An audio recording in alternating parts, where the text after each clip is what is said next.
Viewing life from a hearse, it could be worse. Laugh, think, and cry with the country undertaker. One of the great lessons I have learned in life has to do when things do not go my way. Not only am I learning the importance of trying to endure the trial, but maybe I'm finally learning the need to appreciate it. God has always had a way of taking what we believe is bad and turning it into something good, even better than we ever imagined. I think we tend to get bogged down in the details, while God is orchestrating our lives from a completely different vantage point, and maybe even a different purpose. We can see this incredible picture more clearly when we look back. Sometimes we may have to look back further than we think. For example, I have learned that maybe the biggest trial of my life came about 89 years before I was born. April 20th, 1865 to be exact. It was the day Macon, Georgia fell into Union hands, and about 11 days after General Robert E. Lee surrendered to General U.S. Grant at Appomattox.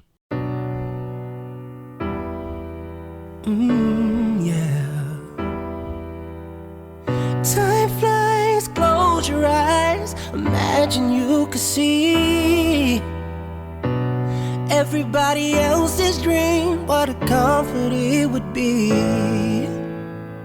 All along, standing strong, the way it ought to be. But you can never walk alone on your way to being free.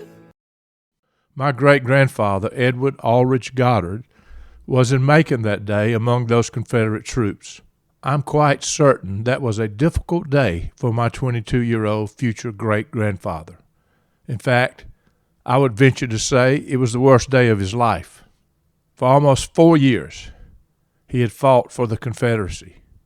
The fact that he had lived most of his life north of the Mason-Dixon in Ohio with his grandmother, and then later in Massachusetts with other relatives, had to weigh on his mind.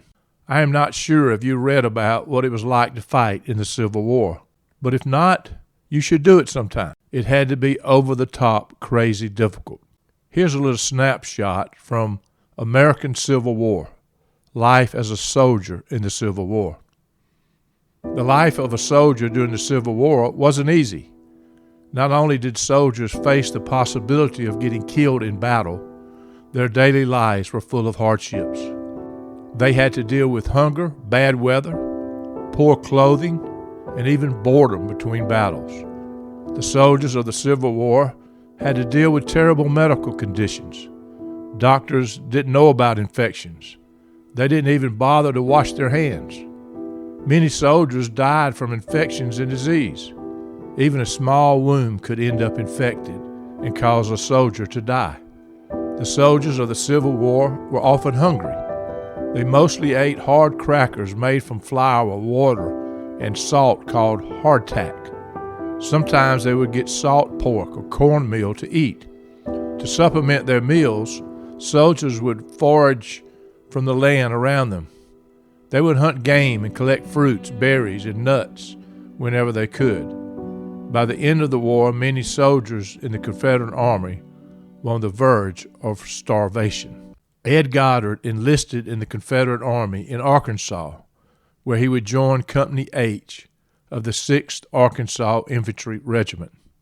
After he had finished school and about age 18, Ed had moved from East Hampton, Massachusetts, to Arkansas to work for his older brother and to live with him. Incredibly, he would spend the next almost 4 years of his life as an infantryman, camping in all kinds of horrific conditions, hiking no telling how many miles, fighting many battles, and losing many of his friends and comrades along the way. For you Civil War buffs, and to make a point, he fought in the Battle of Shiloh, Perryville, Murfreesboro, Chickamauga, Missionary Ridge, Ringo Gap, and was on the Sherman and Johnson campaign from Dallas to Atlanta. He also participated in several days of fighting around Atlanta before the war ended. Somehow, Ed found himself in Macon and was with the troops when they were forced to give up when the city of Macon surrendered to the Union forces in 1865. I cannot even begin to imagine what he and all the others went through in that war, on both sides. The fact that Ed Goddard eventually ended up in Macon was not an accident, though. It was part of the plan.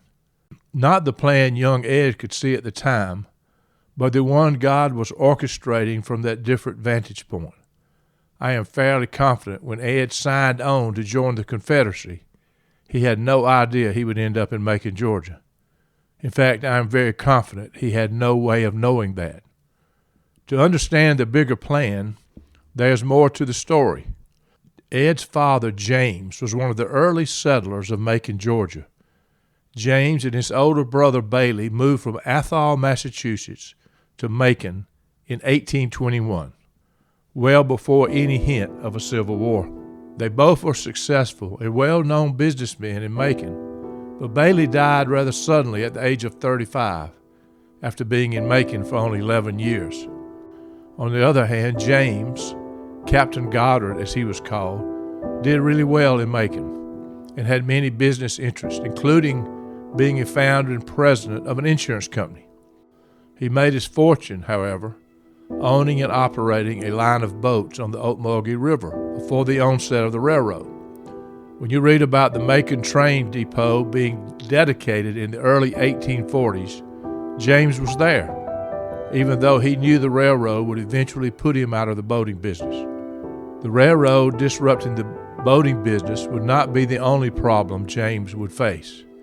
His 11-year-old son, Charles, accidentally drowned in the Ocmulgee River. James had a difficult time getting over that, and his wife, Sophronia, never did get over it. James, Captain Goddard, died suddenly at 46 years of age on a trip back to Massachusetts. The citizens of Macon erected a monument in James Goddard's memory, and it still stands today on the Magnolia Ridge in the Goddard lot in Rose Hill Cemetery. Although we don't know what caused James' death, we do know that his young daughter had a premonition that he would die on that trip. My future great-grandfather, Ed, was only 4 years old when his dad died. His mother was not well. In a few years, she would be listed as a, and I quote, inmate at the Vermont State Insane Asylum in Brattleboro, Vermont. Whether she was really insane at the time is something I will never know. Back in those days, a person could be admitted to an insane asylum for reasons that would eventually prove to be physical issues or even character faults. But having lost 4 young children from the ages of 1 to 11, all that may have caused her to just be crazy. I do not know that. I do know that Ed, the youngest of 5 living children of James and Sophronia Goddard, moved soon after his dad's death to Painesville, Ohio, near Cleveland, to live with his 73-year-old widowed maternal grandmother. When Ed was 14 years old, his grandmother passed away. Ed was shipped away again to East Hampton, Massachusetts, to live with Goddard relatives and to finish school. The first 18 years of young Ed's life were not easy, to say the least. As I've already said, Ed later moved to Arkansas to live with and work for his older and very successful brother, somewhere around 1860, after he finished school. And you've already read about his Civil War story. The truth is, Edward A. Goddard had a rough life for his first 23 years. Any way you look at it, life was not easy for him. He lost both parents before he could ever know them. He was sent off to Ohio to live with his grandmother in Ohio, who died some 10 years later. He was then sent to Massachusetts to live with other relatives he could not have known. He finished school and moved all the way to Arkansas to work for his older brother, who I'm sure felt sorry for him, but he could not have known him well. Then after a short time there, he joined an army fighting for a cause he probably wasn't sure about against his own friends and relatives in the North who talked more like him than the soldiers he fought beside. When I said earlier that I would venture to say the day the Confederacy surrendered was the worst day of Ed's life, I meant it. He had experienced many bad days, but this had to be the icing on the cake for him. Defeated, completely worn out, sick enough that he had to be hospitalized. Yeah. Time flies, close your eyes. Imagine you could see everybody else's dream. What a comfort it would be. All along, standing strong, the way it ought to be. But you can never walk alone on your way to being free. Think about it. His father died suddenly when he was 4. He was shipped all the way to northern Ohio to live with his grandmother. At 14, his beloved grandmother, who took him in, also died. He was shipped again to live in Massachusetts with relatives he could not have known. After school, there was a bright spot in his life. When he moved to live with his older brother and other siblings he could not have known well, only to be shipped off again to fight a civil war against some of the people who had raised him. Enduring the trials of the Civil War, only to find himself alone again, very ill and completely bankrupt when it was over. He was utterly defeated. Except there was a bigger story. There's always a bigger story. No matter what you're going through, there's a bigger story being written that is seen from a different and better vantage point. When the war ended for Ed, he would have only 50 cents to his name. But he was in Macon, Georgia, the place of his birth. Although he could not have had any memories of ever living in Macon, people there knew him because of the trail his dad blazed a couple of decades earlier. Somehow, in some way, Ed pulled himself together. He took his 50 cents in capital and began to trade. He bought a few cakes and made corn beer. Soon his business grew and demanded a larger store. He had been working out of a closet in the old Floyd House building in Macon. Ed eventually formed a partnership with the son of his dad's good friend and neighbor, Treat Hines. Their business, called Hines Goddard, grew, and they soon opened a branch store in Butler, Georgia, some 60 miles away. After a short time, Ed bought out his business partner and moved the business from Butler to Reynolds. But he was not done with the Hines family. He married his partner's sister, Julia. Ed Goddard's business in Reynolds prospered, and he became a successful businessman. He ended up owning not only the original business that included a funeral business, but many residences in Reynolds and a modern motion picture theater. He operated this business in Reynolds for almost 60 years until his death at 83 years of age in 1925. 3 more generations of Goddards will follow his footsteps in that business in Reynolds. I was the 4th generation owner and operator. I sold the business in 1997 after 131 consecutive years of business in Reynolds. For the next 22 years, it was my good fortune to leverage the business principles and life lessons that were passed down by my great-grandfather to my grandfather, my father, and my older brother, and eventually to me, as I have operated funeral homes and cemeteries all over the country. Yeah. Time flies, close your eyes. Imagine you could see. Interestingly, our youngest son and his family moved back to Macon and are very involved in the community there. We now have come full circle. In fact, their 3rd child was born in 2013 in Macon. His name is none other than Hines Goddard. From any human perspective, Edward A. Goddard had a very tough life for the first 23 years of it. In light of his first 23 years, I can't even begin to imagine what was going through his mind on April 20th, 1865, when the troops surrendered to the Union forces. From my perspective, 157 years later, Ed was in the right place at the right time. What had to seem overwhelming and incomprehensible to him then only makes me smile today.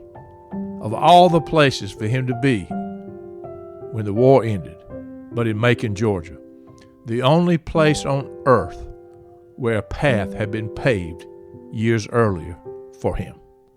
One thing is for sure, if it wasn't for the most difficult place of his life and God orchestrating his plan to bring him back to Macon, I would not be here today. I do not know how many descendants of Edward and Julia Goddard are still living, but there are many, and their story continues almost 100 years since their passing. Ed would never know how his determination and never give up attitude would impact those in his family who were not even born yet. And neither do you, and neither do I. But my goodness, the positive impact is very huge. I will repeat what I stated in the beginning. God has always had a way of taking what we believe is bad and turning it into something good, even better than we ever imagined. I think we tend to get bogged down in the details while God is orchestrating our lives from a completely different vantage point and maybe even a different purpose. The lessons are pretty simple. Although we may feel helpless and hopeless about the situation we face, the truth is we are not writing our story. God is not only our creator, but he is the great orchestrator of life. Only when we understand there's a bigger and better perspective will we be able to appreciate the trial we face. And when we face the trials of life, and we all do, we should never forget the story is never just about us. There are others who may be looking back 100 years later and thank God on high that you never gave up.